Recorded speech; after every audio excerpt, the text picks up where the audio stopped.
Last week, pretend journalist and anti-LGBTQ+ obsessive Chaya Raichik of Libs of TikTok agreed to be interviewed by actual journalist Taylor Lawrence in a move that critics are calling very stupid. From pulling out mid-conversation, here, this is the what, I don't know what, to stammering over every basic question she was asked about her political ideology. I mean, how many there were times. Raichik gives us a little taste of why the people in her life have her saved in their contacts as ill and do not answer. Let's dive into this explosive interview that asks the question, would Chaya Raichik pass the mirror test? And then answers it. No. So Raichik shuffles up to the interview in what appears to be an ill-fitting ankle-length denim skirt and a t-shirt with a screenshot printed on it of her interviewer, Taylor, crying after being doxxed, I believe. She somehow manages to blend being tacky with being nasty in a way that few before have managed to do. Personally, if I were going to an interview that would be viewed by millions of people, I wouldn't show up dressed like I'm starring in a Young Lorraine prequel, but hey. I guess this is the consequence. When you spend your days attacking LGBTQ+ people, there's nobody left in your life to be like, oh, baby, sweetie, girlie, no. Why are you wearing a denim condom to brunch? This is why sex ed is important. If you'd bother to ever read up on it, you'd know condoms aren't for your legs. By the way, if you want to suggest something for me to react to, a movie or video or whatever, or have a watch party with me for the next video I film, you can join my Patreon. Before we drag this stochastic terrorist's terrible rhetoric for filth, don't forget to hit subscribe and like this video so I know you want to see more. And if you want the full context behind every clip in this video, make sure to go watch the full interview on Taylor Lawrence's channel and subscribe. The link is in the description below. We're not affiliated in any way. I just think she's neat. Now let's dig into this interview like we're Hannibal Lecter and it's a juicy cock or whatever the parts of the body he ate. I would know, I've never seen Psycho. To start off, Taylor asks how Raichik got into politics. Raichik claims it was COVID. Just, COVID radicalized me. yeah. In what way? And they were like forcing us to wear masks and not letting us leave our homes. An experimental vaccine, people dying from the vaccine. She's like, yeah, I started hating gay people after COVID hit. It was like, you got the right to get married, and then less than 10 years later, everybody's getting sick and dying. Like, I told people if we let gays on the slope, they get it all looby, and guess what? Now the slope is slippery. What's next? Dogs marrying cats, women as national restaurant chain district managers? Not on my watch. Not with Libs of TikTok around. After becoming radicalized by being asked to wear a mask, Raichik turned her attention to LGBTQ+ people because, having never known any, she saw some of us online and was like, oh my God, that's disgusting. So how did that get you interested in LGBTQ issues? Once I was interested in politics, I stumbled upon this whole movement, and I was absolutely appalled. So you didn't have any LGBTQ friends or anything, No. family members? No. It's bonkers that she's just like talking about teachers having a flag in their classroom and not like Stan Twitter, who deserves to be hated. Raichik is asked how she feels about the fact that many of the people in her comments are discussing the Great Replacement Theory, a white nationalist, far-right conspiracy theory intended to frighten white people into becoming white supremacists. And Raichik is like, I don't know. How do you feel about people saying I should be killed? In your comments, sometimes you'll see a lot of commentary about sort of the Great Replacement Theory. What are your thoughts on that? What are your thoughts on the comments on your post telling me to kill myself? Horrible. Yeah, horrible. Yeah. Obviously against that. Yeah. I need to give Taylor mad kudos here because like she came here for an interview with a public figure involved in politics, and her interviewee showed up in a denim mermaid costume with a photo of Taylor stitched to her chest, acting like a third-grade Jordan Peterson who exclusively eats glue instead of meat. Eventually, Raichik answers the question. How do I feel about the racist conspiracy theories in my replies? Well, it's not a conspiracy theory if it's true. And it's not racist if some races are like less equal than others. How do you feel about sort of aligning yourself with those people and accounts? You see this sort of rhetoric in your replies, and I only bring it up. I'm not saying that you necessarily endorse that rhetoric. I would imagine that you don't. But how do you kind of think about those nuances when you're thinking about kind of the audience that you're building? I mean, how many? There were times that there were some months over the past 3 years that there were more illegals coming into our border than children being born in the U.S. Does that not look like they're trying to replace us? Not all cultures are equal. Yeah. Turning to the main target of Raichik's violent rhetoric, Taylor asks her about the book she's trying to get banned from schools. So, just back to the sort of education stuff, I know that you're interested in removing a bunch of books from libraries that you consider inappropriate. I was just wondering, out of all the books that you've sort of tried to get removed, how many have you read? I've read a couple of them. Uh-huh. Now, I do need to emphasize something here. Taylor is doing something that might be unfair. She's holding up two of Raichik's beliefs that are directly related and completely contradict each other, and then holding her to this baseline standard of ideological consistency. The reason that I say that's unfair is that Raichik doesn't actually have any standards, nor is she capable of speaking to her ideology's hypocritical stances without kind of like short-circuiting. It's like asking a dog to explain why it threw up on your rug instead of the hardwood floor beside it. It's like, I don't know, because I'm gross and incapable of complex thoughts that require multiple steps in logic. Would you say that you're a free speech supporter? Yeah. So how do you square the sort of being this free speech supporter with wanting to ban literature? What kind of literature? Any kind of literature. I mean, I would think that What kind of literature am I trying to ban? Oh, I thought you were just trying to say you've made an effort to get books removed from schools. What kind of books? Books dealing with LGBTQ people and sexual No, that's education. not what I said. Oh, so you're not trying to get any books banned from school? That's not what I said either. Okay, why don't you explain to me how you're thinking about this? You just accused me of wanting to ban books. What kind of books am I trying to ban? You tell me. I'm not trying to ban anything. But you're not trying to ban any books. Who said I'm trying to ban books? Are you trying to remove books from libraries? From public school libraries. Okay. It must have been so hard not to scream during this. Do you support free speech? Yes. So why are you trying to ban books? I'm not. But you are. Sure, but like only from libraries and like from the public. That's actually the place books get banned from. Very rarely are books banned from bookstores or personal use. When we say banning books, that happens in schools and libraries. If she'd ever read a book on banning books, she'd know this. How would you describe the type of sex education that you would like to see in schools? At this point, I want all sex education actually removed from schools because I don't trust the schools to do it. Okay. After what we've seen, I don't trust them at all. Zero. We need to completely eradicate it.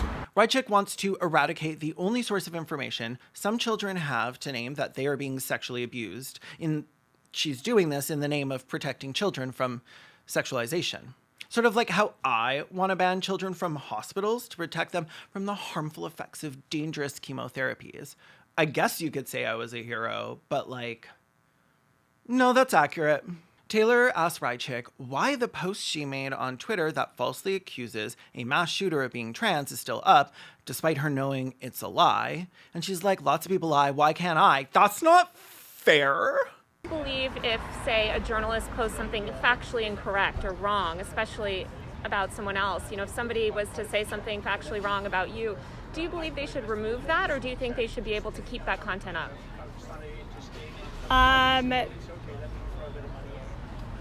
Twitter is free speech. People lie about me all the time on there, and they don't get taken down. If you want, it has to go both ways. So you believe that people should be allowed to keep up wrong information about you and have no recourse, be able to keep that up? Free speech is free speech. Okay. So I'm kind of curious how you square that with the letter that you sent this morning to V Sphere, claiming that, you were going to try to sue her for slander. If free speech is free speech, then why are you threatening your critics with lawsuits? Well, defamation is different. Sweaty, if you think it's wrong, it doesn't matter if other people do it. I honestly don't think she could define what ethics or morals actually are if she was asked. All right, and would you define ethics for me? Yeah, it's something radical boob-cutting off leftists hate. Got him. Free speech is free speech, unless it's defamation, which only exists when it happens to me, and therefore is no longer free, but open to censorship and maybe punishment even. I'm very smart. Did you see my shirt? I made it. It's you.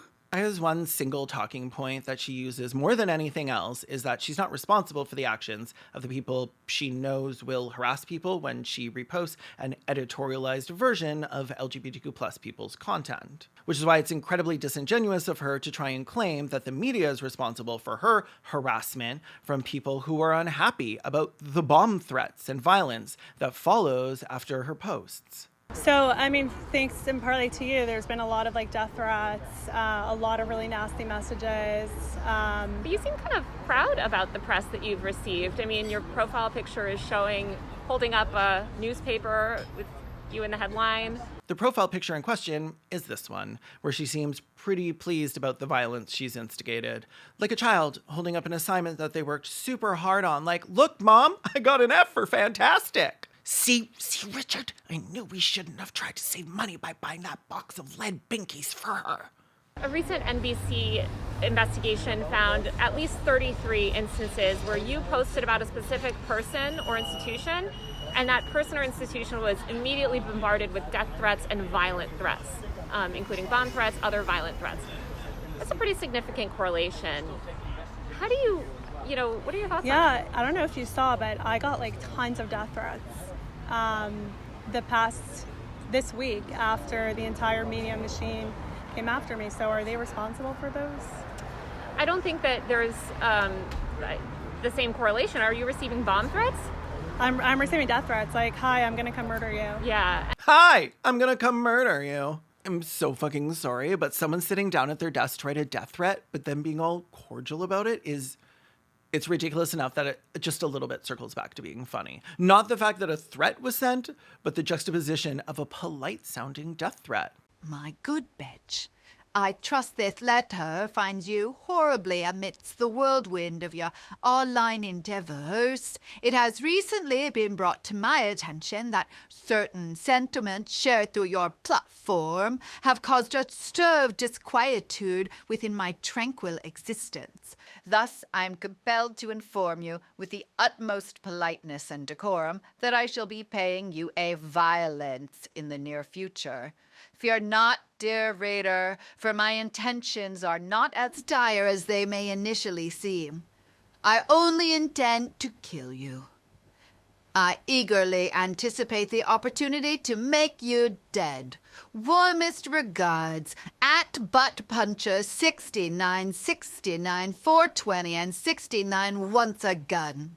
Taylor is like, okay, but do you think there's a difference between the media reporting on public figures who are impacting the political discourse and a random teacher with 10 followers? And Raichik's like, if they post it in public, doesn't that make them a public figure? Think about it. I haven't.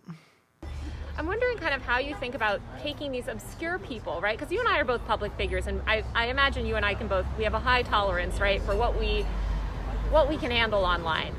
Say you're taking a private citizen, a gay teacher, for instance, in a small town, and you post about that person, and then that person subsequently, who had no media presence prior, receives pretty violent threats.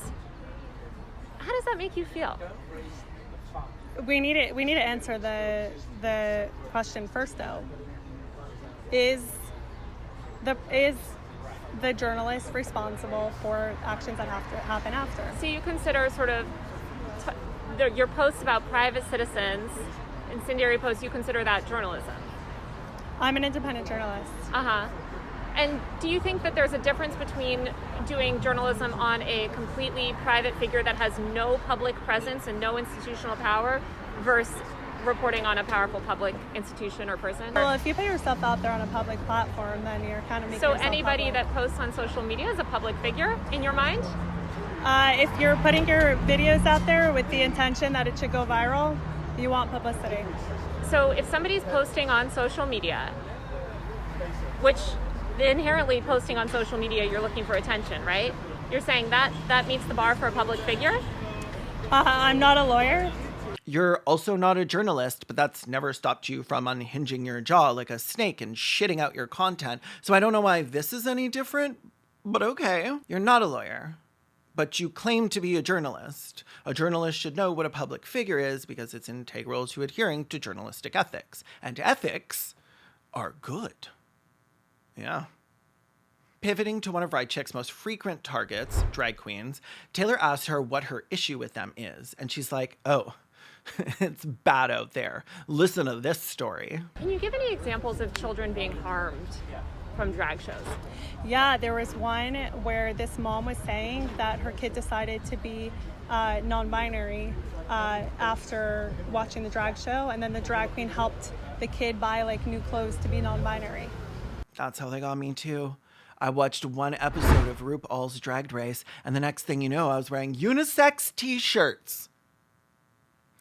Don't worry, though. It's not degenerate shit when I do it, though. I'm half woman on my mom's side. I don't know if Taylor identifies as a feminist, but she definitely speaks like someone who cares deeply about the rights of women and protecting young girls from sexualization and misogyny. So I'm going to go with it's very, very likely. When Taylor asks Chaya why her platform that is supposedly intended to protect children from sexualization never ever discusses the misogynistic and sexist views constantly being made public by people on the right, she literally says she has no idea what Taylor is talking about. She's like, oh.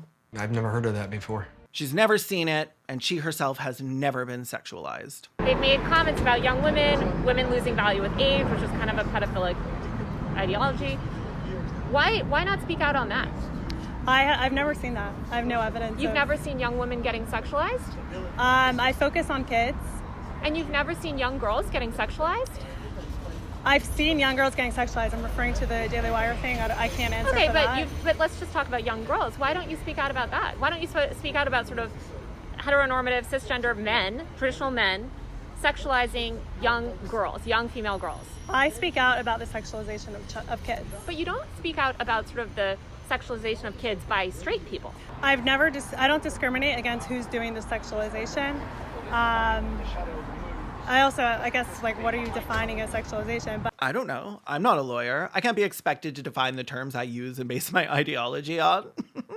There is a notion, especially platformed by conservative media, that women lose value as they get older. You see this espoused constantly when people are talking about reproductive capabilities. Oh, her eggs you're are saying dried when up. they promote, like, family values, like, oh, you should get married and have kids? Is that what you call sexualization? It's like trying to explain gravity to an ant. At this point, Taylor deserves an award for how professional she was, because I would have been laughing in her face. Not because it's funny, but because I had become the Joker. Later, Taylor pivots to asking her about her career and what she plans to do next. I'm curious kind of how you're thinking, when you think about the way that you put out content and the way that you think about growing your media empire. Here, this is a blowjob.